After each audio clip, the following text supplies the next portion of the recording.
Hello folks, and welcome to our weekend in review. It's beautiful out and we thought we'd be outdoors, although I'm having trouble finding Pastor Allersmeyer. Oh, wait a second, here he is over by this tree. And Pastor A, what are you doing there? Well, I'm looking at the ground down here, Chad, and you got nice grass growing around here. Then you've got this one hard section, looks like it just is caked dry, where nothing can penetrate it. Pastor, however interesting that might be, what does that have to do with anything, including your sermon this last weekend? Well, you know how I can always make something have something to do with it. But we talked about the four different kinds of soil. That great parable Jesus talks about the sower.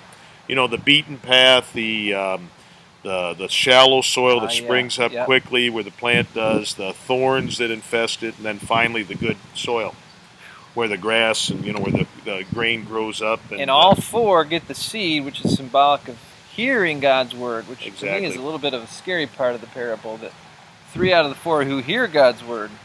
Yeah. But you got to remember this, God, I think we've got a little bit of all those soils in us. We talked about that in the sermon. We go through periods, seasons of our lives, but ultimately it's God that makes good soil. And you just trust in Him, and I'll tell you, He's going to, the great thing, it's all about grace. He just keeps coming at us. He's that farmer, keeps sowing that seed.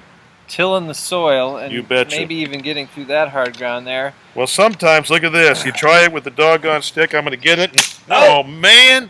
But God, that was my grace breaks through. Absolutely. His undeserved love. We have some awesome mission stuff coming up this weekend. The Gypsy Mission Report. Right. The Derns are here from California on Saturday and Sunday. And also, you guys sent us this Saturday. We'll be leaving Saturday.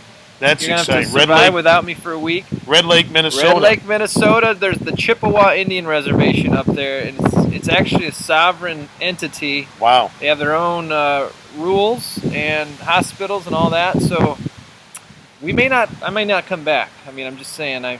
Who knows? I thought it was cool. One of our adults said about the sending. One of our chaperones that has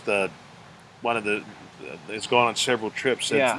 Just a very special thing. It's powerful when our congregation gets behind folks going somewhere, prays for them. I hope nobody ever thinks of, oh, golly, that adds 10 minutes to a service, because that is powerful. It really is. Invoking God's presence, asking for God to be with them. That's big stuff. These teenagers really, really appreciate it. Amen. We're looking forward to what God will do. God bless you guys this week. Have an awesome week. God bless. Take care.